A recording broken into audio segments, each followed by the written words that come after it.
Good afternoon, everyone. My name is Michael Whitaker, and I'm an engineer in the healthy intent space. And over the last few years, I've had the good fortune to work in a lot of different distributed systems. And one of the ones I've been focusing on lately, especially as it relates to my work, has been the idea of Kafka.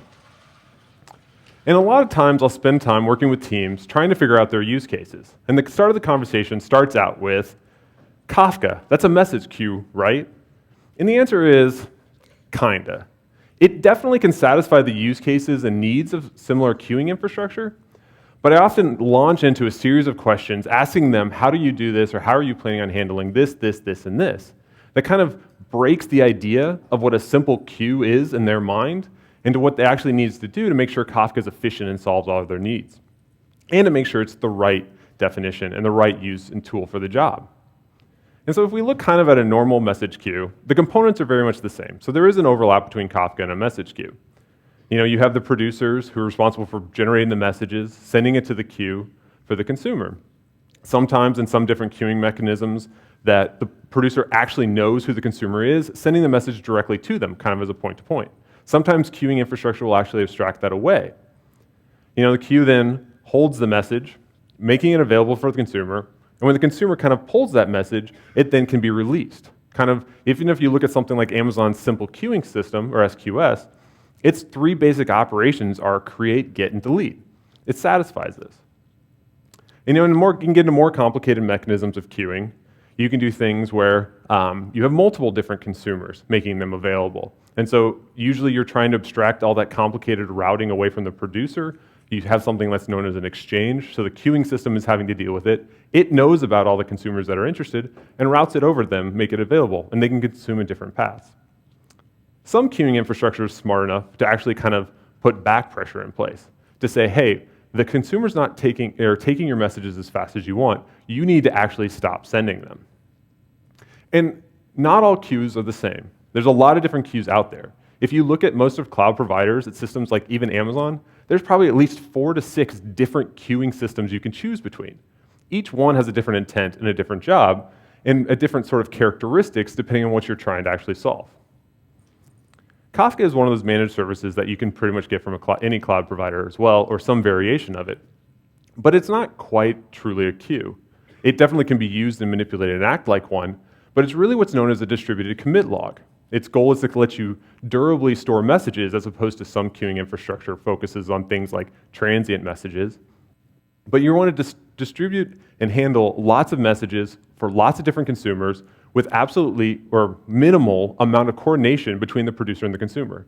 In fact, the producer usually has no idea how many consumers are even interested. And so when talking about this, there's some other characteristics that come up. And I realize that every meeting I have with someone, when I'm talking about Kafka, I usually launch into a whole series of different questions, asking them about how their solution should be handling this, how they would design it, how they would handle it. And I realized that I should try to streamline that a little bit. How can I help present these ideas to not basically swamp someone so that they shut down because there's too many choices and too many things going on? And I tried to also build upon that, thinking about the ideas that are produced by people like Julia Evans, who creates zines to break down really awesome technical things into easily consumable fashion. I was inspired by that to come up with a different idea. And so it's a little bit of an experiment. But instead of putting you all to sleep this afternoon with boxes and arrows and things in normal technical talk, I figured I could put you to sleep in a different way. Inspired by reading children's books to my nephews, I've now written a series of 3 different children's books trying to explain how Kafka actually works. And let's get started. The first story is Dilly Makes a Post. Yes, it is a children's story. So, meet Dilly. Dilly just recently graduated from school and did so while achieving no actual marketable skills. Dilly was therefore forced to be creative and fell back into doing what she knew best. If you ask other people, they will be shocked to find out Dilly's job, and that is even a real thing. Dilly, on the other hand, will tell you that her job is the most important job in the world, as it brings joy, happiness, and lets Dilly tell the world her opinion whether they want to hear it or not. You see, Dilly is a social media influencer. Dilly loves to share pictures, stories, and videos of all her favorite things. While some people question how you can actually make money at this, Dilly was reasonably successful and so far has had two major notable events in her career. The first is that Dilly helped pioneer the use of duck lips in selfies. Of course, that was completely accidental, as it naturally happens based on her natural attributes. The second notable event, however, was not a happy moment. Instead, Dilly was caught up in a scandal. In a moment of blind rage at her favorite contestant being kicked off a reality TV show, Dilly posted a message so foul and offensive that sailors blushed and truckers cried. Newspapers printed headlines proclaiming her misdeed, and all of the big names in social media quickly banned her account, ending her sponsorship deals and stopping her from being able to communicate with her fans. Dilly was heartbroken at the result and quickly scrambled to figure out what to do next in her life. After battling periods of anxiety at potentially having to get a real job, Dilly quickly threw herself back into her work, filling her phone with pics of foods, outfits, toasts that looked like famous people, and of course, selfies. But despite generating so much content, she struggled to figure out how to distribute it to her fans, now that she wasn't allowed on social media. Dilly then decided to walk around town, hoping to find something. She asked the butcher and the baker, but they were no help. It wasn't until she asked the candlestick maker, who happened to run a shop on Etsy, that she got a hint about a new way to distribute her content. The candlestick maker was in the know and had heard about an internal infrastructure used in a lot of Silicon Valley companies to distribute messages called Kafka. So Dilly went off on an adventure to visit Kafka and learn about how she could distribute her stuff to the world, as she knows that tens of people had to be distraught at not seeing her selfies. Upon entering the store, Dilly was greeted by a helpful bug named Kip. "Can you help me distribute my pics and thoughts to the world?" asked Dilly. "Of course," Kip quickly responded. "But I don't know all of the people who should get the messages. Is that going to be a problem?" asked Dilly. "Not at all. Kafka is designed to support multiple producers and multiple consumers with minimal coordination between the two. We can easily support all of your current fans along with many more in the future," replied Kip. "But how does it work?" asked Dilly.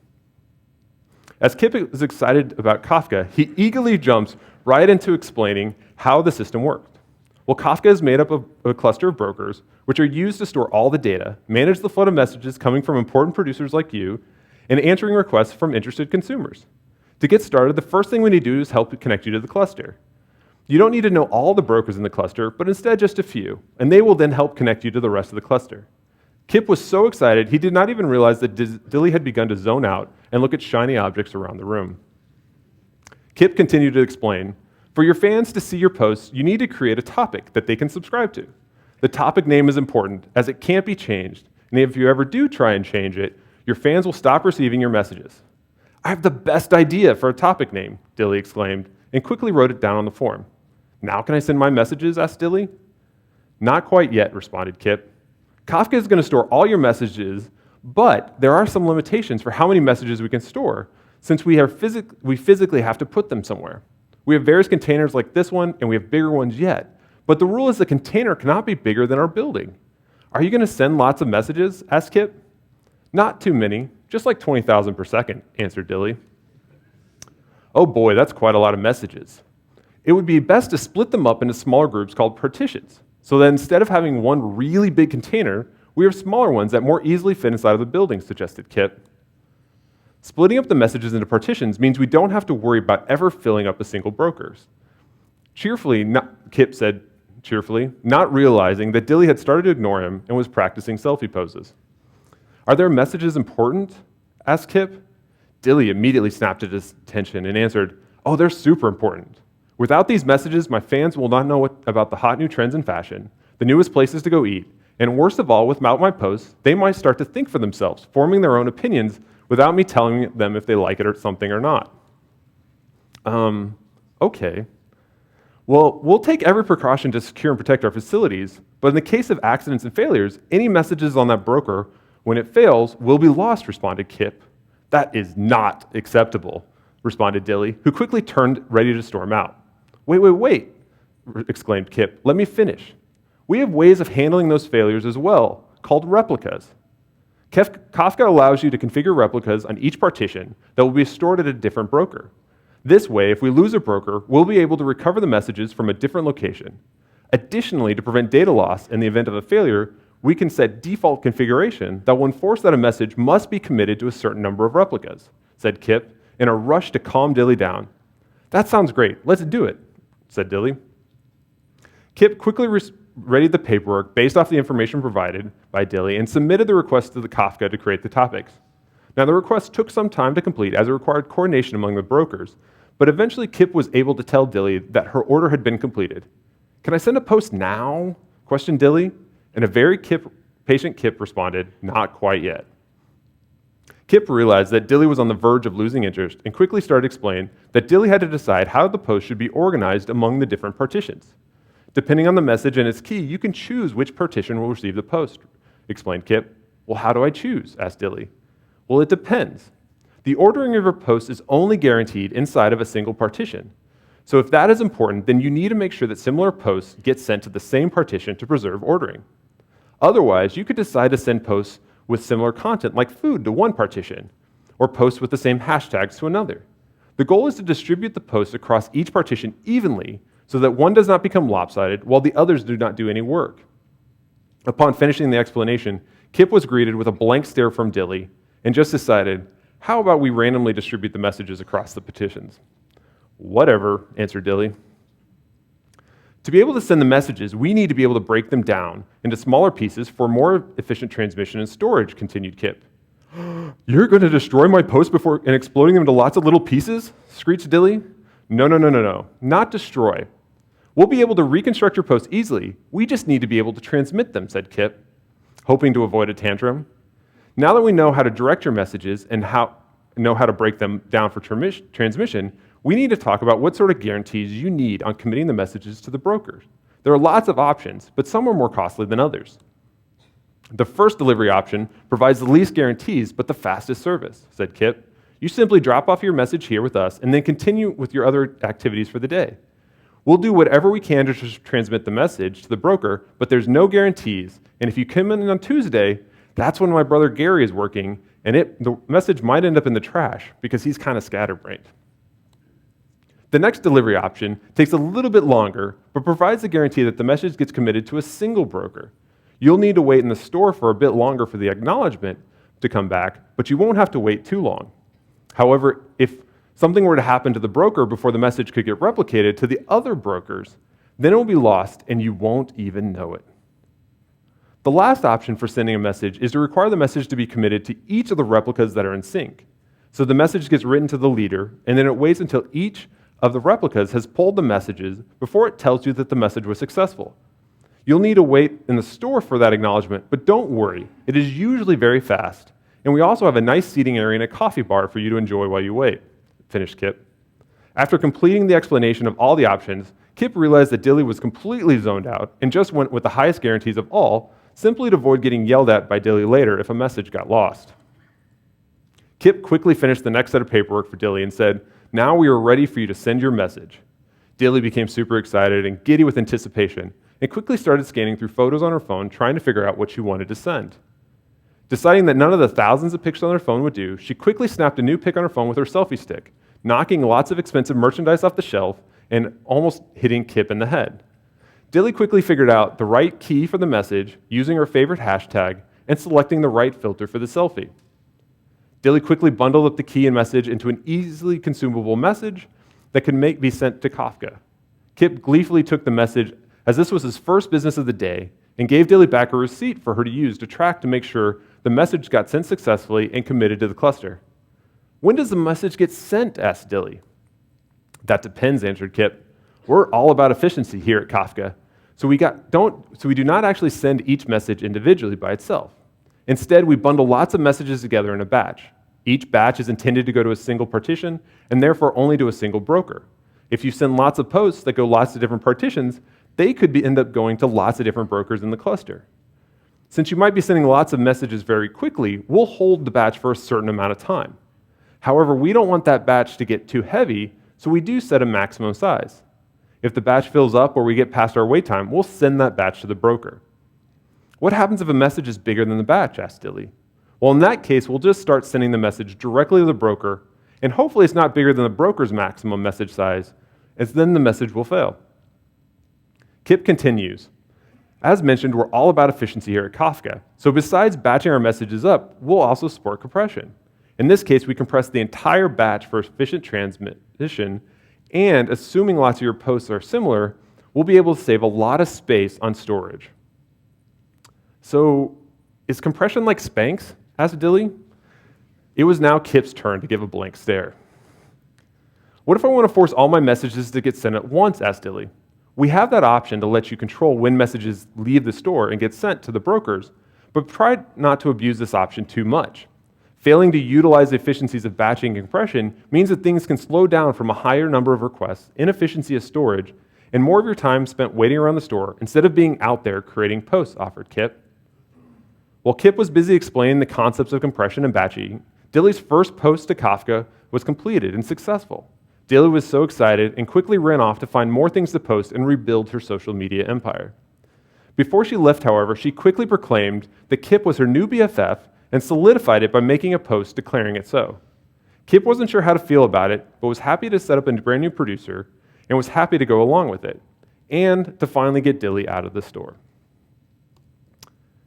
So we've talked about the producer. The next story is obviously about the broker, and that's called Billy's First Day. Billy was excited to start his first day at his new job. Billy had just been promoted to be in charge of a broker in the Kafka cluster.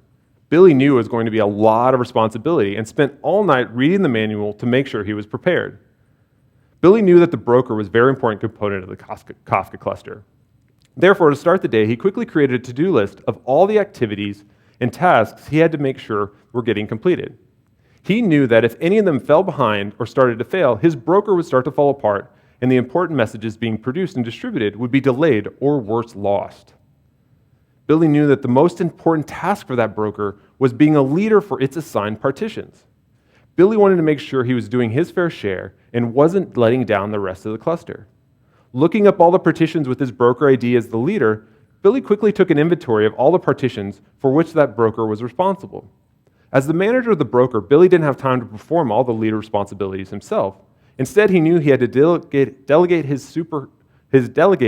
to his super helpful coworker, Inky. Inky is one of the most important workers at the broker. Inky was responsible for handling all of the requests into and out of the broker. Receiving batches from the producers is a lot of work, and as the leader of a partition, all writes must be sent to Inky first. Inky has to sort the batches out into the various partitions. In some cases, Inky might even repack the batches using a different compression for more efficiencies. But in most cases, he can just reuse the already compressed batches. Inky also has to be very neat and orderly about his work. Therefore, Inky makes sure that when appending the batches to files, those files never get too big and that they roll regularly. Inky is very meticulous. Each partition gets stored in a very specific place. Inky also keeps very thorough records of what gets stored in each partition. All of the important messages for a partition are appended to log files, which, as mentioned, get rolled based off of size and time. Inky also knows that some requests come for specific messages based off of their offsets in the position. To make the lookups more efficient, Inky stores the mapping of offsets to messages in an index file so he can quickly seek through the log file to find the message. Inky also knows that sometimes people want to look up messages by time instead of offset, so another index is maintained to map when messages are written based off its timestamp. While all of this is a lot of hard work, Inky does not mind because it makes the next part of his job easier. As the leader of a partition, Inky is not only responsible for storing the batches, but also responsible for answering all the requests for data from that partition. The request is to start reading at a certain point in the logs and to start returning batches. Storing the files and logs and indices makes this part of Inky's job a lot easier. Inky can jump right to a specific message being retrieved. Inky can also rely on some other friends to help answer requests because they must be answered quickly in a specified amount of time, or else the requester might give up. One set of requests that Inky must handle are the requests from his cousin Blinky. Blinky works at a different broker and was responsible for keeping all of the replica partitions at that broker in sync. Blinky is specifically responsible for pulling messages from all the partitions for which Inky is the leader.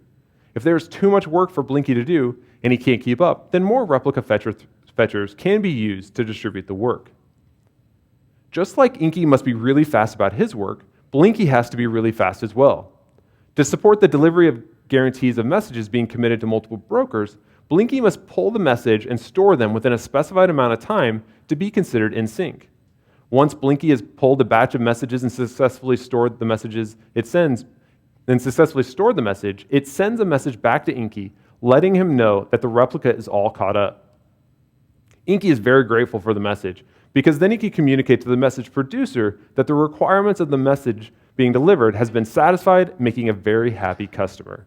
Inky does not like dealing with unhappy customers.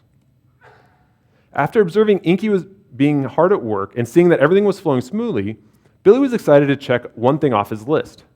Billy looked at the next thing on his list, which was practicing game day resiliency drills with his peer brokers.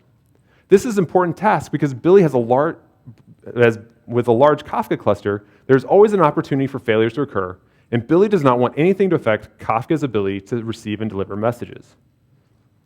Billy starts the drill by identifying some of his peer brokers in the cluster. Billy says hello to his cousins, Bobby and Barry. Normally, Billy gets along great with these cousins, sending messages between all of them as quickly as possible, which ensures that while Billy is the leader for Partition 2, Bobby and Barry are staying in the set of in-sync replicas. This is important to make sure no messages are lost. Sometimes, however, things do not go completely smooth. We all know of that one relative that likes to goof off, takes too long at the supermarket, or gets distracted staring at clouds. Well, Bobby was that relative. Sometimes Bobby starts to slow down and can't keep up with all the messages that are getting written to Billy. When Billy detects that Bobby is not keeping up, Billy updates their tracking software called Zookeeper to indicate that Bobby is no longer in sync. This is important as messages are required to be committed to each in-sync replica, and if Bobby isn't keeping up, then we'll delay giving a good response. When Bobby starts to pay attention again and begins keeping up replicating messages, Billy will update the Zookeeper system, adding Bobby back into the set of in-sync replicas. While Bobby sometimes goofs off and struggles to keep up with messages, there are occurrences when Bobby instead takes a nap. We have to say nap here because this is a children's book and we can't say dead. Billy and Barry, however, need to keep on working, sending and receiving messages. Billy and Barry are able to keep working and successfully sending and receiving messages because based on the configuration, it is only required that two of them remain in sync. This helps to avoid losing messages while Bobby continues to take his nap. The problem, however, becomes really critical if Barry ever decides to take a nap at the same time as Bobby. Since the minimum number of replicas cannot be satisfied, then Billy has to start rejecting all messages for that specific partition. This is because Kafka cluster prioritizes consistency over availability based off of this configuration. Once Bobby and Barry awake from their nap and quickly catch up with all the messages they hadn't seen yet, Billy is able to mark them as in sync and start to receive new messages. Billy is grateful that this is just a practice with Bobby and Barry, but he is not done yet testing all the different failure scenarios. Billy needs to practice what happens when he, as the leader of a partition, decides to take a nap. Since the leader of a partition is responsible for receiving all new batches and for answering requests, it is important that the new leader be elected quickly. The operating procedure among the brokers is to not utilize majority vote, but instead promote any of the in-sync replicas to be the new leader. This helps minimize the amount of storage redundancy needed throughout the cluster while still maintaining the same amount of resiliency to the same number of failures. So while Billy is taking a nap, Bobby is actually now elected to be the new leader of the partition. Billy, Bobby, and Barry, of course, also have to practice drills for what happens when they all take naps at the same time. In this scenario, Billy was the last leader of the partition and therefore the last member of the in-sync replicas. However, when he is napping, there is no active leader and therefore messages cannot be replicated and new messages cannot be received. Now we're in a really tricky situation. Since Billy, Bobby, and Barry all prioritize consistency, they ensure their configuration is set up to make sure a new leader isn't elected that might not have had all of the messages. The impact of this decision is that if Bobby wakes up from his nap, but Billy is still asleep, then Bobby cannot be elected to be the new leader, so no new messages can be received. In extreme situations, the setting for that specific topic can be adjusted to allow Bobby to be elected leader. This will result in data loss, as Bobby did not have all of the same messages that Billy had. This is because when either Bobby or Billy wake up, or Barry or Billy wake up, they will throw away any messages they might have had that Billy or Bobby did not also have. In the situations where Billy will just not wake up from his nap, but Bobby and Barry are awake, Then with a lot of coordination and checking with the executives who oversee the brokers, we can force new leader election. Forcing the election of a new leader requires thorough checking of each broker's partition replica. We are checking to make sure that the brokers are either in sync with each other or finding out which broker has the latest data to determine who should be promoted to be the new leader. Once the broker with the latest data is determined, the executives can go into Zookeeper and promote Bobby to be the leader of the partition. This is very tedious and manual work plan, but it is important because it will ensure that there is no data loss for the partition. Eventually, when Billy wakes up from his nap, he can rejoin the group of in-sync replicas, letting Bobby take over leadership responsibilities for a while. These drills and operations are important for Billy to practice so he knows what to do when failure occurs. Billy is once again excited to cross another thing off his list. One of the last things on Billy's list is to make sure that everything stays nice and tidy on the broker. This is important because the broker can only store a certain amount of messages, and Billy wants to make sure there's enough space for new messages coming in. Billy relies on his trusting cleaning crew, led by Ricky, to keep the broker clean. Ricky loves to keep things clean. Ricky knows that if he does not do a good job, then the broker will quickly fill up and would have to shut down because there will be no room for Inky and Billy to do their work. Ricky, however, does not have to work alone. Ricky works with a great team who each divide up the work around the cluster. The team is responsible for cleaning up each partition, getting rid of log and index files. Ricky has to be very particular about how to perform the cleanup, ensuring that he doesn't destroy any messages that should be kept. The broker has a default policy for each topic for how Ricky is supposed to clean up, but the policy can be overridden at an individual topic level. The broker Ricky works at has a policy to just delete any message that should be cleaned up. Now that Ricky knows what he is supposed to do with the messages that should be cleaned, Ricky has to determine if a message is eligible to clean up. Ricky might determine to clean up messages that are old. In this case, Ricky checks each log file in the partition. All of the messages in the log file must be older than the limit for Ricky to decide to throw them away. This is helpful because if consumers wanting these messages get behind or only ask for messages infrequently, then they will have a known amount of time to ensure they don't miss a message. Ricky can also decide to delete messages when they're taking up too much space. Ricky finds this option helpful because it helps to prevent topics that are really, really busy from taking up too much room and filling up the broker. This option does raise the risk of pushing too much data too fast that a consumer can't keep up with before the message actually will get deleted. For some of the more complicated logs, Ricky might have to keep the logs cleaned up based off of both size and time. Besides deleting messages, Ricky can help to keep the broker clean by sorting through all the messages for a topic, throwing away some and keeping others. Ricky has a big job ahead of him. Ricky is supposed to sort through all the messages in a partition and only keep the newest message for each key. This means that the consumers can see the latest update for a given key without having to see all previous updates or worry about a value for a given key being deleted based off of time or space. This option helps Ricky keep the broker clean, but only really helps if the producer guarantees all the messages for the same key go to the same partition. Otherwise, multiple versions of the same key will be stored in each partition. Ricky loves his job and is happy to help Billy out. With all the items on his checklist completed, Billy is excited but exhausted after his first day. He clocks out for the day overconfident that he's now an expert in all the tasks as a broker. Billy doesn't realize that while he's got the main tasks done, when he comes back tomorrow, he'll have to deal with transactions, quotas, ACLs, and group coordination. But we won't tell Billy about that just yet because we want him to have a good night's sleep. So we've talked about the broker. That leaves the last bit, which is the consumer. And we learn about the consumer by Kitty Opens a Shop. Kitty just graduated from school, and she started to think about what she wanted to do with her life. The only thing that she knew in her heart is that she wanted to be rich. In talking with her friends, Kitty began to think about her friend Dilly, who was making a living as a social media influencer. Kitty knew that the court of public opinion was fickle and wanted a more stable foundation upon which to found her business and become rich. Kitty, however, was inspired by Dilly, and combined with her education from the Mel Brooks Spaceball School of Business, she began to implement what she had learned, which was merchandising. So Kitty decided to open a shop selling shirts, mugs, fidget spinners, and whatever else she could think of, all based on popular posts on social media. She was going to sell other people's content to make a pop culture buck. You see, while the school had taught her about how to set up a business, it had not exactly emphasized ethics.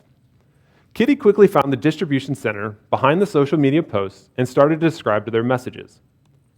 Kitty knew that there was a lot of good content out there, so she made sure to set her default to the earliest possible available offset in the log to read all messages available in Kafka. The setting would be used for each new topic she had subscribed to, ensuring she did not miss a thing. Kitty also had to configure how to unpack and interpret each of the messages being sent. This meant that she'd be able to benefit from the efficient storage and compression created by the producer and brokers, only have to reassemble the posts once they had arrived at the store. After Kitty was configured to talk to the cluster and how to read the message, she was ready to open shop. After opening the shop, Kitty had to decide which influencers she'd print merchandise for. She decided to start small, and since she was friends with Dilly, subscribed to what Dilly was posting. The best part was that Dilly didn't even know she was subscribed, so Kitty could unsubscribe at any time without hurting her feelings. After subscribing to a topic of Dilly's messages, Kitty just had to sit back and wait for more messages to arrive. Kitty could be lazy like that because she had hired helpers to work in the stockroom. The workers are responsible for discovering the partitions for the topic and then dividing up the work based off of which broker is the leader for those partitions. The workers were really fast, running out to the individual brokers, fetching batches of messages. The batches of messages get retrieved in the order they were written. The workers then return to Kitty's store and dump the batches into a single buffer until it gets full. This means there's no guarantee of fairness between the workers, but instead priority is given to whomever is the fastest and can put the most messages in the buffer before it gets full. The workers do try to be as efficient as possible, trying to minimize the number of trips from the broker, but also not waiting too long. Once the buffer starts to get messages, Kitty can start to do her work, taking out a few messages at a time from the buffer. After the messages come out of the buffer, Kitty quickly gets to work reading the messages, converting the post into an image, printing the merchandise, and then gift wrapping it for her customers. All the while, Kitty is busy working on those stockroom workers are hard at work refilling the buffer with messages, often faster than Kitty can print the shirts. Once Kitty has successfully pulled a batch of messages, printed them on worthless items, and shipped them off, she can track her progress by telling Kafka to move her offsets past the end of the last pulled message. If Kitty had problems processing a message, she cannot commit her offsets, as that might cause her to mark messages as done that she didn't process. Committing offsets, however, will ensure that the next time she opens the store, she can skip all the messages she's already seen. At the end of the day, the stockroom workers had tirelessly toiled, and Kitty had kind of worked. But Kitty was happy because of really strong sales. Kitty kept up the system running for several months and continued to have resounding success as people bought silly t-shirts of fancy coffees, celebrity breakfast food, and selfies. Kitty was so successful that she eventually needed to open up multiple shops to keep up with all of Dilly's posts. Kitty now had the challenge of figuring out how to coordinate the work between the various stores. Kitty found out that she could manually manage the coordination between the various stores. Since she was still only dealing with messages from Dilly, she could easily assign a single partition to each store.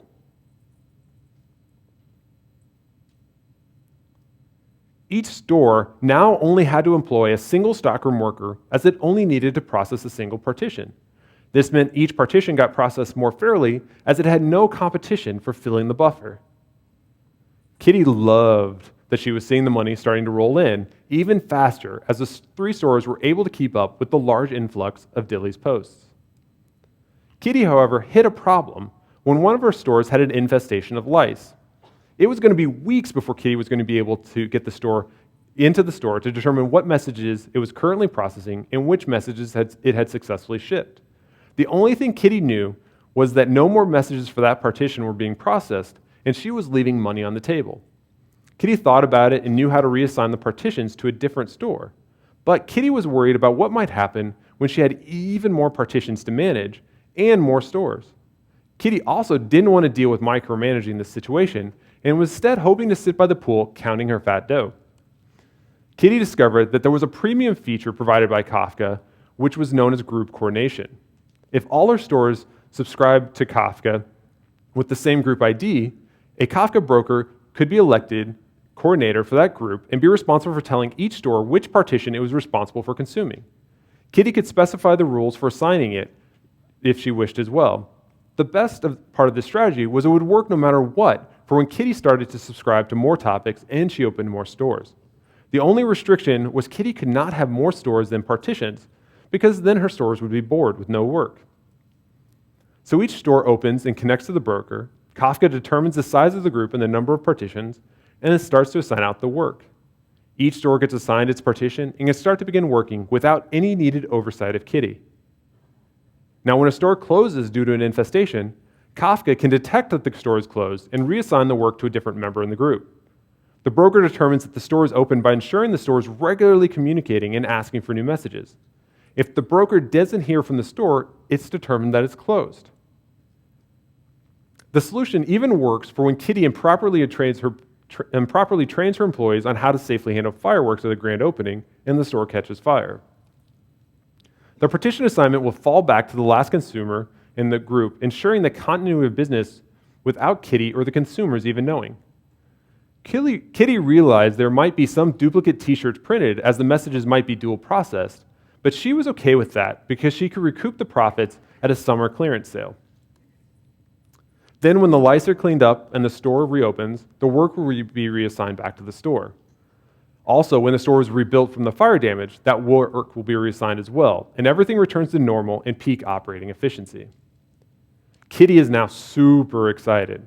She's been able to use her education to start a successful business and is ready to start expanding to more stores and printing more content. Nothing can stand in her way now except for those pesky copyright laws that she's been ignoring.